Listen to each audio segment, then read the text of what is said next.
Hello, everyone. Welcome to our weekly discussion series that's hosted by the Chaldean Cultural Center in collaboration with the U of M Detroit Center, Unique Voices in Films, and CMN TV. I'm your host, Wiam Memu, and today our guest is Tareq Naser. Hello, Tareq. Hello, Wiam. How are you? I'm good. So, Tareq is an Arab Muslim who has called America home for over 3 decades. Beyond his roles as an IT specialist and real estate broker in North Carolina, he has carved out a space as a blogger and YouTube content creator, navigating the intersections of history, identity, and geopolitics. He explores topics that aim to shed light on the lesser-known facets of history and contemporary issues, challenging misconceptions and fostering a deeper understanding among many diverse audiences. So that's how Tareq and I ended up on a 2-hour call because there were so many topics that we're both familiar with. But what I really enjoyed, that you're a very good listener, I have to say that. Otherwise, it would have been very difficult to have that kind of conversation with you. Thank you. All right. So before we start, tell us about your birthplace and your childhood so we can get a better understanding of the topics that you later focused on. Okay. So as you introduced me, my name is Tareq Naser. I am Palestinian, as you also introduced me. I was born in a small town called Yamoun in a bigger city called Jenin. And I think anyone who follows the news nowadays, they see Jenin on the news almost every day. Jenin this, Jenin that. There's so much happening nowadays in Jenin. I was born in 1965. Then 2 years later, 1967, war happened between Israel and a few Arab countries. My family were divided, were cut in half. Practically half of them went to Jordan. The other half stayed in Palestine in hiding. Until this day, I'm not sure exactly when most of my family or half of them made the decision to leave. I still struggling with the idea or the knowledge or why some of them decided to leave and the other one decided not to. Unfortunately, the one who left, my father, my mother included, we could never go back after that. And I could never go back to Palestine until I became an American citizen about 15 something years ago. Without being an American citizen, I had no chance of ever going there. So my mom actually is not Palestinian. My father is the Palestinian. My mom is Egyptian. When my dad finished his college degree, I believe in 1963, possibly, in Egypt, he met my mom, fell in love, got married, and they moved back together to Palestine with all these big dreams. Unfortunately, 2 years into this marriage, I was already been 2 years already, and they decided that they can't stay in Palestine because the whole situation in Palestine was completely upside down. And my mom and my dad walked on foot all the way from Jenin all the way to Jordan until they managed to get a taxi, I believe, and finally they went to some family home in Jordan. And we've been living in Jordan. My family, most of them, been living in Jordan since that time. So, Tareq, you recently visited Michigan, and because you read an article about Dearborn that led you here. And by the way, one of the reasons that I did invite you here is because April is Arab American Heritage Month. It's also Chaldean American Month.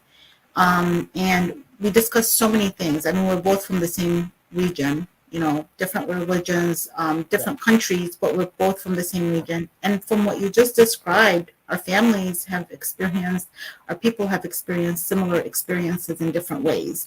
Yes. So I think that was part of the connection that, sometimes people take for granted that different groups experience genocide, different groups experience massacres in those areas. And when we start sharing our stories, we find that we have so many similarities. Yes. But something that you saw in a paper, I'd like you to share that story that led you to come to Michigan. And by the way, before that, had you visited Michigan previously? No? That article is the reason why I decided to go to Michigan. I've been trying, applying a few times and it didn't work out for me for one way or the other So until I share what the article was and what was it yeah. about. So on February the 2nd, 2024, which is about 3 months ago, not even 2.5 months ago, I came across this article written by some guys named Steven Stilinski at the Wall Street Journal, and the headline the headline of the article says, "Welcome to Dearborn, America's Jihad Capital," and that bothered me because it brought back some old trauma from about 15 something years ago, 18 years ago, I think. I'm not sure. There was a TV show that was sponsored by, I believe it was by TLC, possibly also by Lowe's Home Improvement, called Muslims in America or American Muslims.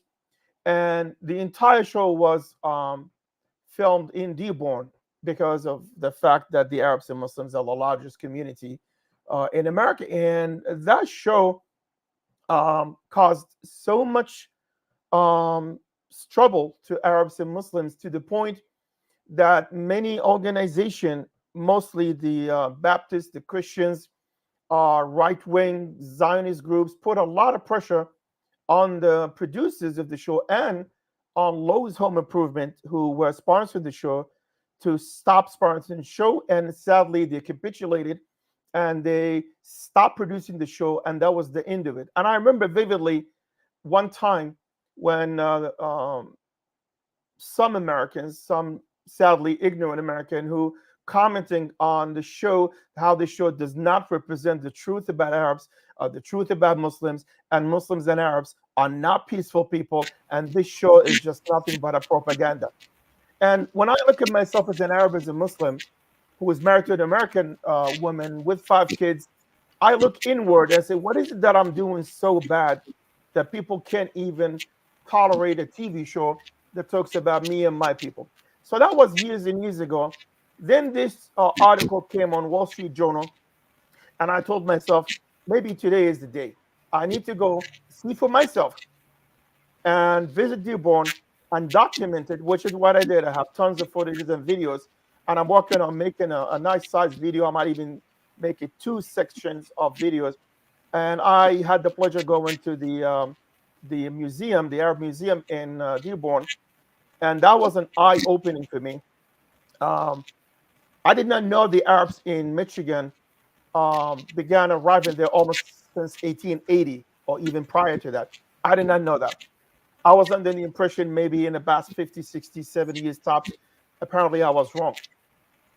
So, yeah, but going back to your question, the article by the gentleman, by this writer, bothered me a lot. And I decided I'm going to go see for myself. And I learned a lot since then. So, what was the major thing that you saw here that I've been to Dearborn. That I don't know if anybody actually that of Middle Eastern background that hasn't been to Dearborn. And Dearborn, by the way, it's a diverse city. It's not just Arab Muslim. It's a diverse city, but it has a lot of the heart of the Arab culture in there. The restaurants, the cafes, the museum, which like I've gone myself to it many times, and that's the nice experience. What did you feel seeing all of that side? And then I know later you ended up going. Did you end up coming to Sterling Heights as well, or no? Yes, You did. I Okay. went to Sterling Heights, and I want to salute and say hello to my best friend, Jannah Yusuf. She's Iraqi from Baghdad. I did not know her prior to coming to Dearborn. I met her on the internet. She introduced that community to me, and she said, "We would love to have you here." And she was my host for the entire time. And maybe if it wasn't for Jannah, I possibly would not be able to do what I managed to do. So I want to just thank her for that. Um, now, I don't. I saw the restaurant. I saw the coffee shops. I saw the wonderful people. I saw the community.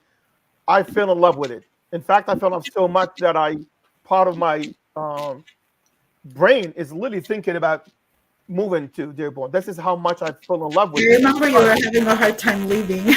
But then I had the question mark about until I went to the museums, I wasn't being able to connect the dots.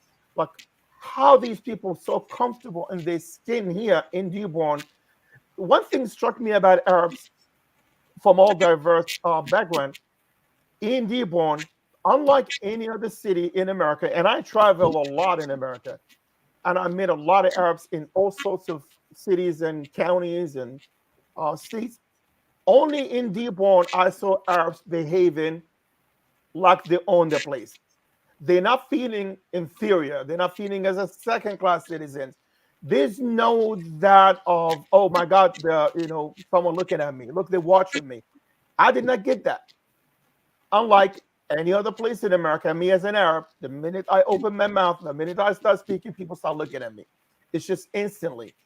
And then I had to go to the museum. I figured out exactly what's happening. I found out that Arabs have been into Dearborn way back, some maybe before other ethnicities that maybe arrived in America much later than 1880 or 1870. Then I came across all these amazing exhibits, and I learned about George Domani. Never heard of George Domani. As a guy who is so passionate about the discoveries and expeditions in North Pole, South Pole, I learned a lot for the past 20 years about Robert Scott, about Amundsen from Norway. I learned about Ernest Shackleton. Two out of these people never even made it to the South Pole, but everybody knows about them. No one knows about George Domani, the Palestinian Lebanese geologist who single-handedly proved the theory of they were called the continent drift. And these two mountains in Antarctica are named after George Domani. I didn't know that.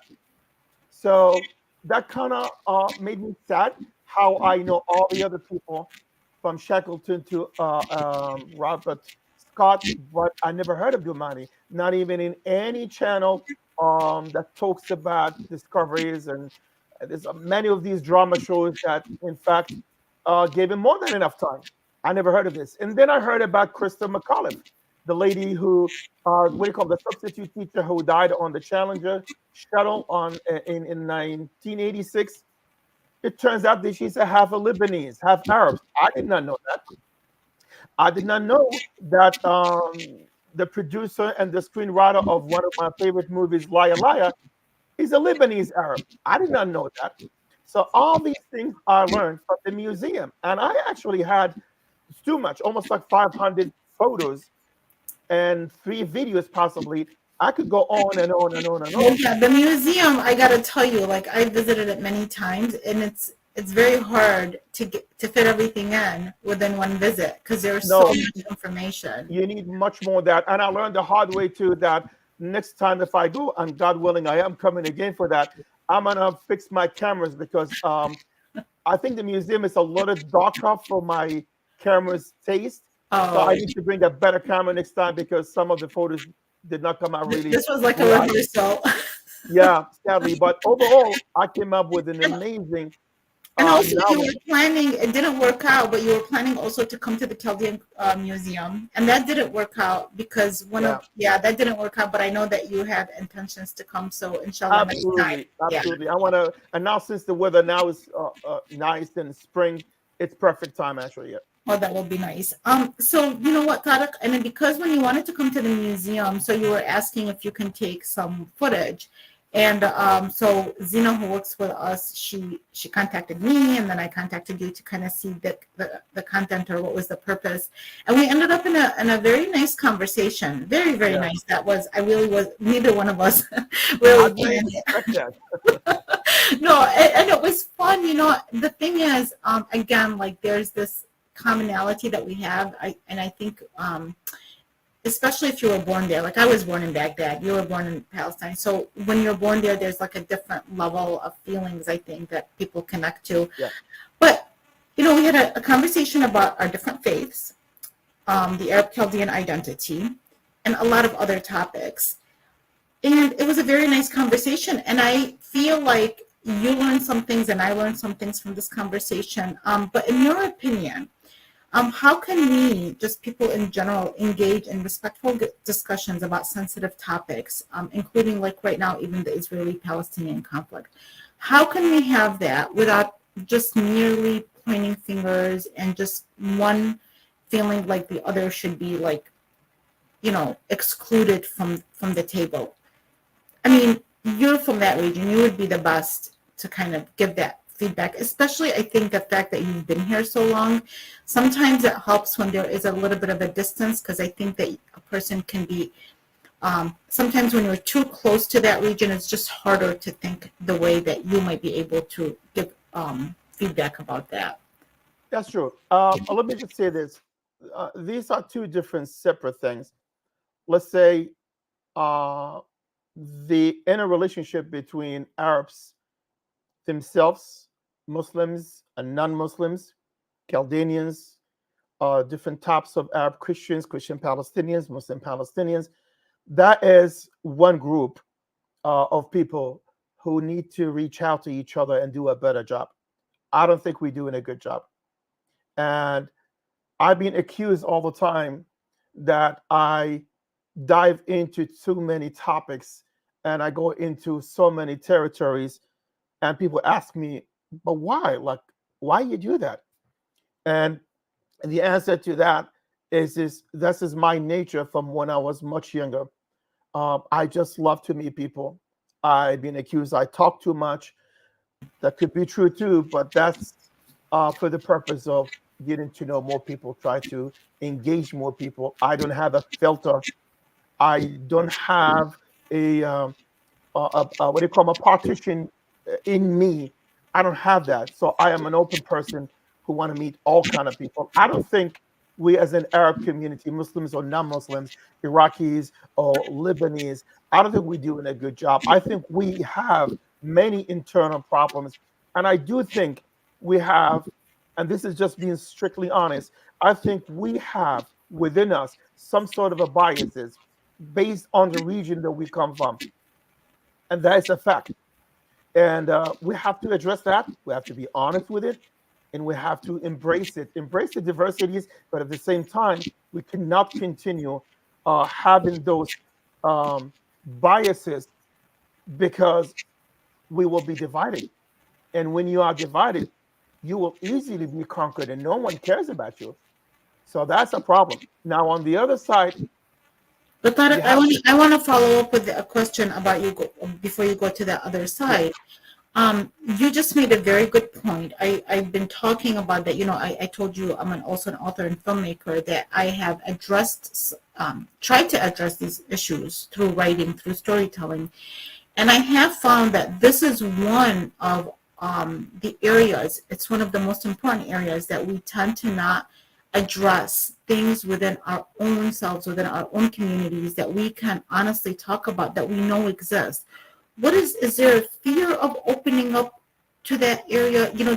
That's one thing in the Western system, that there is an openness that's, maybe way beyond, you know, what I would think sometimes, it gets too much for people, but at the same time, you feel like, but there's this openness that I sometimes really admire, that other communities can be that open, that I know that even from where I come from, there are some things that it's very hard to express. Like, how can we break that a little bit, and it really is necessary for us to do that in order to find some of these solutions. Okay. For us to know exactly how to fix them, we have to know what caused them. When Zionism came to our part of the world in begin when 1915, 1916, even before that, sometime I will say it goes back to the Ottoman Empire times. When they came, they did not come just to take Palestine. Taking Palestine, it was part of the plan. But for that to happen, they had to destroy the entire region. They have to do divide and conquer. They had the British who helped them tremendously. And when the Ottoman Empire came down, even though it wasn't the most perfect model of governing, but at least the Ottoman Empire kept some sort of a balance between all sorts of ethnicities and minorities. It wasn't the greatest for certain people, aka our Christians, brothers and sisters, and some other minorities. But at the same time, there was none of the things that we are witnessing now. So when they came to the region, I'm talking about the Zionists, they created many issues. They started fights between different groups of people. They pushed I call them the new nationalist dictators. So they took the empire down, and instead of the empire, installed people in Iraq, in Egypt, in Jordan. All of these dictators who came after the collapse of the empire, they were all appointed by the British and the French and what have you, but mostly by the Brits, with the cooperation of the Zionist leaders in Palestine, and they did a great job. So now you got people in Iraq, Jordan, Palestine, poking trouble between certain ethnicities and creating a situation where now there's fear. And that fear caused many people to leave. When they're left with trauma. And And that you're trauma is talking still about with it us till caused now. people to leave from where? Are you From their own talking? homes, they were pushed out. They No, were are egged you on. specifically talking about Palestine I'm or? talking about Palestine. I'm talking about Iraq. I'm talking about Egypt. All these dictators that were appointed in Jordan. I don't know about Jordan. Jordan, in fact, sadly, it became the deposit where all these money is now hide into. But that's a more recent phenomenon. I'm But talking like, about since, but see, like, people like from Iraq would have a different version of when this started happening. Like, for instance, there was the 1915 genocide. yeah, It was by the Ottoman Empire that there was hundreds of thousands of Christians that were destroyed during that time. And then in the 1800s, there was also a genocide against. So for for our communities, for instance, and this is some of the things that we talked about over the phone, we have, I mean, this is unfortunate to say, but like the Middle East in general has had, there's been so much conflict for like over 1,000 years, honestly. If you look at it, there's pockets of peaceful situations.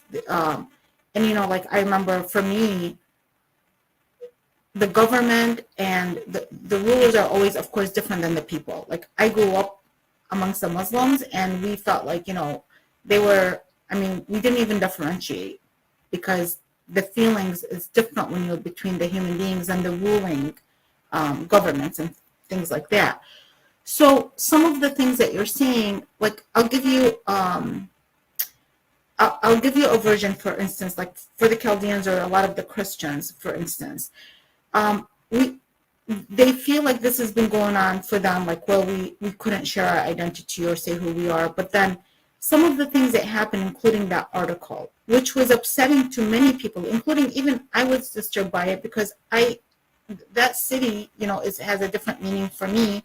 But supposedly, I guess the writer, his version was that because of all the celebrations that were taking place after what happened, to me, that's not the Arabic community that I know. I know, like, but it's kind of hard to explain that this is going on. Like, I, you know what I'm saying? I'm trying to see, like, now. I understand that there's a past trauma. We experienced this past trauma, I think, also ourselves because of the genocides. And we had to do so much confrontations. And ourselves, even the Babylonians, they went into Jerusalem and destroyed Jerusalem and took the Jews into Babylon, where they worked to help build that empire. And there was a lot of Jews in Iraq, like over 160,000 that were now, none of them live there. So there's so much in that region. There's so much complexity. But like, how do we, you're right, we need to discuss these and we need to see that. But if we were just to kind of pinpoint at a certain person, or a certain entity or a certain government, how are we going to get past the healing or take accountability for our own action? I think this is the question I want to get to, is okay. that how do we take accountability, especially because we learned that in the Western system, that, you know what, like at a certain point, it's good to look at the past, but how do we take accountability so that our names are not brought in such a bad way? Okay. I do want to go back to the Ottoman Empire for 1 second, only if you allow me. At the same time, the Ottoman Empire was doing what you're saying that they done to the Chaldeans, to the Armenians, what have you. Most people do not know this. When the World War One began, the Ottoman Empire were drafting young men from all over the Arab world, And I know firsthand for about 100,000 Palestinian men from age 16 to age 50 something were drafted to the war effort to fight on behalf of the Ottoman Empire or Turkey, never came back. So the Ottoman Empire were not a group of nice people per se. They stole the food, grains, crops, money. They made people go bankrupt in Palestine and other places also in Lebanon, in Syria, what have you. They were not exactly the nicest people. What I'm saying is the government that came after that, that was appointed by so-called the British Mandate, they were not nice too. And on their hands, till this day, we are seeing the mass migration. Yes, there was some nasty things happen, but since, let's say, for example, from the 60s till today, the number of Christian brothers and sisters who fled way more than what happened in the past 50, 60 years prior to that. And that's because of the non-stop state of war that the Middle East has been going through. And that's all designed by the Brits, by the Zionists, and they won the whole thing. Now, that's the past. How we deal with it in the future time, we have to unite. I never spoke to you for 2 hours, and in the back of my head, I'm speaking to a Christian woman or Chaldean. I'm speaking to a wonderful Arab woman who reminds me with home. You have that soft sound of my sisters and my mother, what have you. I never saw anything past that point. I think we need to go back to these roots. As humans, as Arabs, we have so much to unite us. And we need to stop pointing fingers. I agree with you. There is a lot of pain and struggle. The Zionist propaganda, the Zionist consequences of what they're doing to us, it is separate because the Armenian genocide and the Chaldean genocide, sadly, while it accomplished what it was supposed to do, and most of Christians sadly left the Middle East, but the Zionists and the Palestinian struggle are happening now. So we're going to be in the next phase. We going to be evicted. No matter what anybody says, only gullible people think that we're going to win this battle. Maybe win it in 50 years from now, but the Palestinians now are the current day refugees who are going to be evicted one way or the other. And it's in Jenin. Most people don't know that in Jenin and West Bank is equal genocide that's taking place right this minute, and it's not just in Gaza. So there's two things. We need to fix our home, our house in America, and the West as Arabs unite, speak to each other, open our hearts and open the doors. But we cannot also not being honest with what's happening back home because it's happening before our eyes. So I totally agree with that. That yes, we have to look within and we have to communicate some of the things that have been happening. But do you find that sometimes people have difficulty hearing us when there are certain things taking place? Yes, because we allow. We are because emotional. We let emotion get into emotional. Now, and this is what I'm trying to say. I understand where you're coming from, and see, you're expressing it in a way where you are. Actually, what's happening here is we're having a conversation. Yes. We're having a conversation. You're listening to me. I'm listening to you. So we are allowing to hear each other's point of view, right?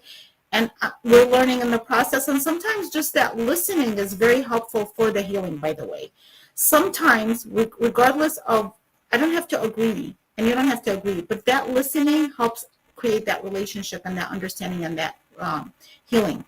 But some of the ways that this is happening is not very healthy. And I think that anybody who has, we have an invested interest, Chaldeans or not, we are from that region. We still have people in that region, and I would love to be able to visit regularly. And I have so many people that I care about there, Chaldeans and non-Chaldeans alike, many, many friends. So we all have an invested interest in the Middle East, and I have wonderful, wonderful friends in Israel and Palestine, and I visited Ramallah and stayed there for a couple of weeks and just loved the people, loved the experience, went to Jerusalem. So nobody wants the hurt that's happening, whether it's terrorism or the war, all these innocent people being killed. How can, as the Arab American community, this is Arab American Heritage Month, and we want peace for all of them. Everybody deserves to have a home and to have a peaceful life. But how can we be heard though with some of the negativities that happen? Like, for instance, you said You were upset about that article. I was upset about. I didn't like that article at all. That's not. It does not reflect how I see Dearborn. But then you'll have some of the things, and you know, the media just loves to grab on some of the things that are happening, including like recently, some of the things that are being said. What advice would you give if you're talking directly to your community as an Arab American, particularly someone from that region, so you have even a closer um, relationship to that? What advice would you give your brothers and sisters right now? Okay, so what I did here in my small town of Creedmoor, North Carolina, where I live, as an IT specialist, and I was at some point the only full-time retail shop in this town. I've been here for 20 years. I made a lot of friends over the years. And then I used my platform when Facebook became a thing. I started educating people about Arabs, about Palestine, about the Middle East. And I began to put in some little articles. I started reading some blogs. I had some pushback, but then at the same time, I had many people say, I didn't even know that. I had no idea. So this is the common theme all the time. I did not know. So this is a great place to start with. You need to teach people, educate them, and not balk at them, not yell at them. They don't know. Your job is to teach them, not to discipline them. You cannot punish someone for not knowing. You can't throw accusation of left and right when it's just a simple fact that these people didn't know. I found across the time over 20 years, as I said, especially when Facebook came, thing that I gained so much of that understanding, even though I am living in North Carolina in the part where the majority of my neighbors and my customers in this community are the typical Southerners, church going, conservative, into possibly supporting Israel. And this is not a secret. Yet, I found a lot of support over the time. And they said, I really did not know that. And I think this is where we need to start. We need to stop with the old ideas of they hate us, so we have to stop talking to them. They will never understand, so why bother? I don't think this is a very productive way of doing things. I think we should write, educate, share, and approach people. One thing I have to say about my community, the Arabs, Muslim or non-Muslims, we do not extend our hands to explain. We are more private. We are more inward. We prefer to reach out to our own people. I struggle with that with my own family who live in America, who over the years and years, they failed, sadly, to reach out to the larger American communities the way maybe I did. And I could never understand that. And I still think it's a bad idea. Well, that was beautifully said. I totally believe the same thing, that through storytellings, and our communities are similar too. Again, like I think when you come from the Middle East, there's just that tendency to be more, you know, whether you're Christian, even though this is mostly like a Judeo-Christian culture here, but still the Middle East has different. We have a different language, we have a different lifestyle. It's not like coming from European countries. However, so we have this tendency to kind of lean on each other and keep things within ourselves, and we're learning through the process of how to utilize the beautiful Western side. But I think that storytelling is very important. I think communication is very important. And you and I, out of one conversation, have created an opportunity, a platform right now to share our thoughts with the world, aside from all the other works that you do and I do to help do that. So thank you so much, Tareq. I do look forward to meeting you in person. I think I like what you're trying to do. I like your honesty, okay? And you're a very good listener. And our community and everybody in general actually right now really needs to listen to each other and to the other side. And you're a very good example of that. So I appreciate thank you. it. Thank you so much. It's been a pleasure knowing you and talking to you on the phone. Thank you for giving me all the time that I don't know if I deserve or not, but thank you. Looking forward to seeing No, you. you must. Allah, جاب نسوية بالحكي, so I'm sure. الله يبارك فيكي. مع السلامة في رعاية I'm الله. sure. Thank you. Thank you so much. God bless. Thank you Bye bye. everybody for watching. Take care. Bye bye.